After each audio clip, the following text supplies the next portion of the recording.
Does the removal of a roller coaster really mean that it's gone forever? Like all machines, roller coasters have an allotted service life. This can span many years depending on how reliable and popular the ride is. Sometimes, maintenance issues or bad public reception can easily start a ride's journey to the scrapyard. However, this isn't always the case. Sometimes, amusement parks will close one of their attractions and sell it to a different amusement park.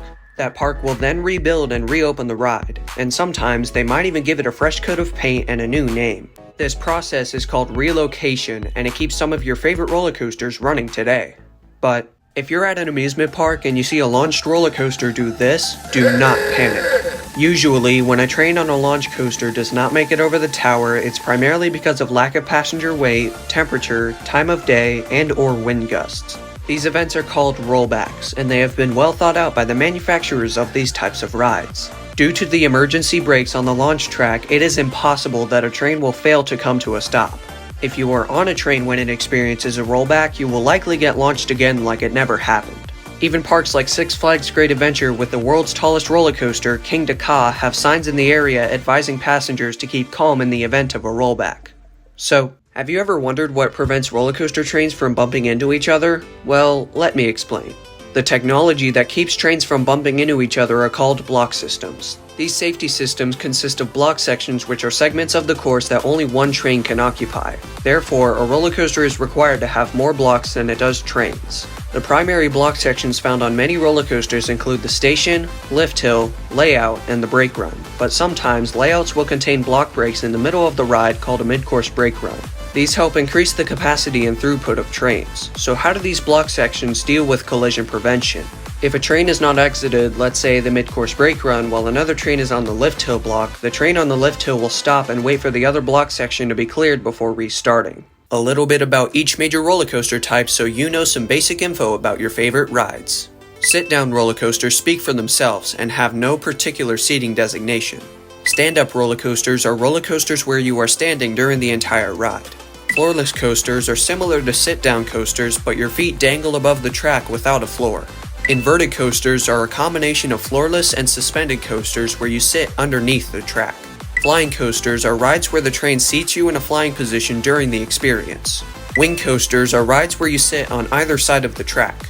Dive coasters are usually floorless coasters that hang you over the drop before plummeting down. Lastly, bobsled coasters are roller coasters where you sit in a train that swings through a sort of half-circular track. A little bit about more major roller coaster types to broaden your knowledge of these machines. Motorbike coasters are rides where you sit in a position similar to that of when you're on a motorbike. Single rail coasters consist of a train that runs on one rail instead of two. Shuttle coasters are rides where you go forwards and backwards without completing a full circuit.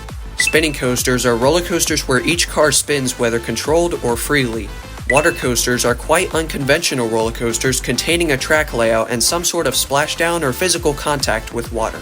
Pipeline coasters are relatively rare attractions where the track surrounds you completely. Wooden coasters are roller coasters where the track and supports are made mostly or entirely out of wood. And finally, hybrid coasters are rides that use both wood and steel, usually with predominantly wooden supports and steel track on top. And now you know, if you have ever thought that you will fall out of a roller coaster train, you're wrong. Let me explain. Most modern-day roller coasters have some sort of restraint. The two primary types of restraints are ratchet restraints and hydraulic restraints. Ratchet restraints use a pin connected to a gear that clicks and locks the restraint in place. Hydraulic restraints use a piston secured by a hydraulic fluid to keep the rider in the train.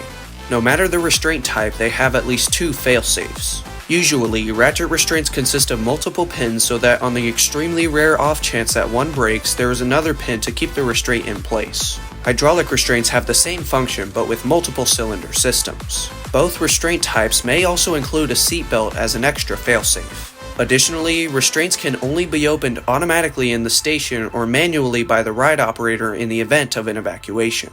Furthermore, it is absolutely impossible that a restraint would fail to keep a rider in place during the ride layout unless a ride operator negligently failed to enforce safety measures or check the restraint.